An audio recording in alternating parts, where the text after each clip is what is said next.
Aim right, achieve big at KR Mangalam University.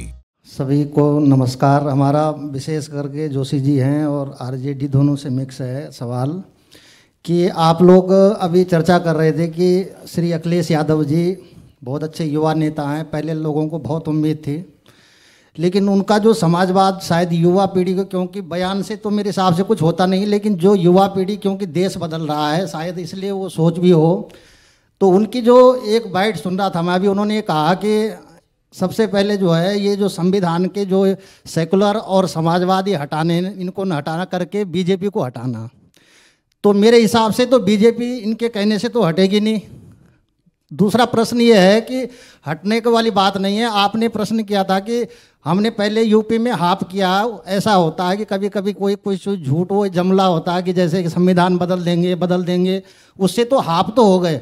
लेकिन मुझे ये लग रहा है कि जो उनकी जो शैली है या जो बोलने का उनका तरीका है, तो बीजेपी तो शायद खत्म नहीं होगी, लेकिन वो अपने आप ही सपा हो जाएंगे यहाँ तक मुझे लगता है। उसमें आपका क्या कहना है? बहुत अच्छी बात आपने कही, मैं आपको जवाब देना चाहूँगा। जुमलों की बात कहाँ से शुरू हुई थी देश में?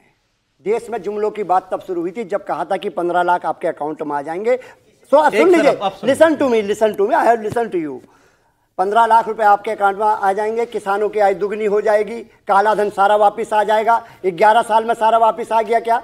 मैं आपसे पूछना चाहता हूं। और रही बात, आप अगर लखनऊ गए होंगे तो जरूर आगरा लखनऊ का एक्सप्रेस वे से गया होगा, जिसमें प्रधानमंत्री जी ने हरकुलस उतारने का काम करा। वो मेरे नेता माननीय अखिलेश यादव जी के शासनकाल में बना। इकाना स्टेडियम में मैच होते हैं उत्तर प्रदेश में, वो विकास पुरुष माननीय अखिलेश यादव जी ने बना, जिसमें इंटरनेशनल मैच हो रहे हैं। ये मेट्रो का जाल आप देख रहे हैं, ये माननीय अखिलेश यादव जी ने देश प्रदेश को देने का काम करा। आप विकास पुरुष माननीय अखिलेश यादव जी से इनकी तुलना करेंगे? और ये बात कहना चाहता हूं, आप ये कहना चाहते हैं ना कि लॉटरी लग गई, लॉटरी तो इनकी भी लग गई थी 10 साल पहले, जब 15 लाख अकाउंट में आपके बोला था। आप लोगों ने तो योजना भी बना ली हुई घूमने की। एक सवाल परिवार से आपका किनसे सवाल करना चाहता हूं कि ये सफाई में करोड़ों रुपया बर्बाद करवा दिए अश्लील डांस करवा करके अखिलेश यादव जी, और जो मुलायम सिंह यादव जी जो है ना राम भक्तों पर गोली चलवा दी है, उसके लिए देश से कब माफी मांग रहे हैं? राम भक्तों से कब माफी मांग रहे हैं? मैं आपको बताना चाहता हूं सरदार जी, आप सुन लीजिए। नहीं, एक मिनट, लेट मी कंप्लीट ना। क्वेश्चन लिया, आंसर तो लीजिए। अरे सौरभ साहब, आप बोलिए। मैं पहले तो कोशिश कीजिए कि सभी वक्ताओं से सवाल हो जाए। मैं आपको बताना चाहता हूं सरदार जी, सुन लीजिए। जो आपने दूसरी वाली बात कही कि मुलायम सिंह जी ने गोली चलवा दी, मैं आपको जवाब देना चाहता हूं। उस समय के जो वहां के मुख्य सचिव थे, उनके बयान को सुन लीजिएगा। उन्होंने कहा वो आदेश मुलायम सिंह जी का नहीं था, वो आदेश प्रशासन का था। पहला विषय। और दूसरा, एक सेकंड, लेट मी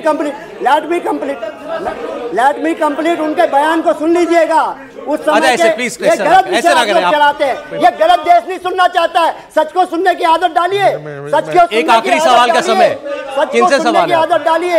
ये नमस्कार, मेरा नाम उत्तम त्यागी, नहीं दिल्ली से हूँ। मैं एक इंटरवेंशन कर देना एक इंटरवेंशन है प्रोफेसर, एक इंटरवेंशन कर देना चाहता हूं। मुलायम सिंह ने खुद अपने इंटरव्यू में कहा, यदि जरूरत पड़ती तो मैं और गोलियां चलवाता, इसीलिए उनको मुल्ला मुलायम कहा है। और इसीलिए मैं बताना चाहता हूं, इस देश में मुख्यमंत्री के रूप में कल्याण सिंह जी को सजा हुई संविधान का पालन न करने पर मुलायम सिंह जी को कोई सजा नहीं हुई। ये देश जानना चाहता है। उत्तम त्यागी, दिल्ली से। मेरा सवाल जोशी जी से ही है। अरे आज जोशी जी की आप क्लास ले रहे हैं। मेरा सवाल जोशी जी में हो रही है, उनकी भी हो रही है साथ के साथ, वो भी देश समझ रहा है। उस समय मैं बीटेक में था, 2010-11 में मस्जिद का फैसला आया था, सब कुछ शांतिपूर्ण चल रहा था, मेरठ में था मैं। तो होने के बाद में मुलायम सिंह जी का बयान आया कि मुसलमान भाई ठगा सा महसूस करे, तो भड़काऊ बयान क्यों आया बाद में, जब सब कुछ शांति से था? और दूसरा, ये 10 लाख रुपए इतनी शोर से बोल रहे हैं।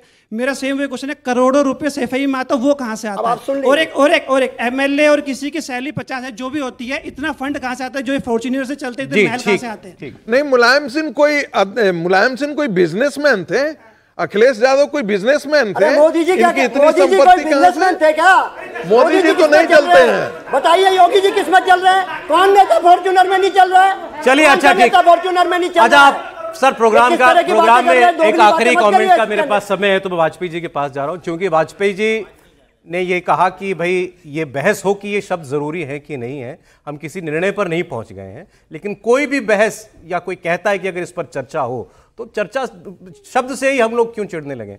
आप एनडीए का हिस्सा भी हैं, इसलिए भी पूर्ण रूप से आप उस हिंदुत्व वाली विचारधारा से बंधे हुए भी नहीं है, इसीलिए मैं आपको एक न्यूट्रल आर्बिटर की हैसियत से आज का क्लोजिंग कमेंट देने का मौका दे रहा हूं सर। देखिए, संविधान के अंदर जो लिखा हुआ है सोशलिज्म और सेकुलरिज्म, ये वर्डों को हटाने से कोई लंबा चौड़ा फर्क पड़ने वाला है नहीं। और दो व्यक्तियों के विचार अभी आए हैं, अगर इस तरह का कोई विमर्श करने का भी बात आएगी पॉलिटिकल अलायंस में हमारे, तो हम लोग इसका सख्ती से विरोध करेंगे। सौरभ बाबू ये सोच लीजिए, समाजवाद काम करने से जरा सा नहीं हो जाएगा। समाजवाद का मतलब है कि पूरी जो अंतिम आदमी की पीढ़ी है, जब तक वो हमारे बराबर नहीं आ जाएगा तब तक ये लड़ाई जारी रहेगी।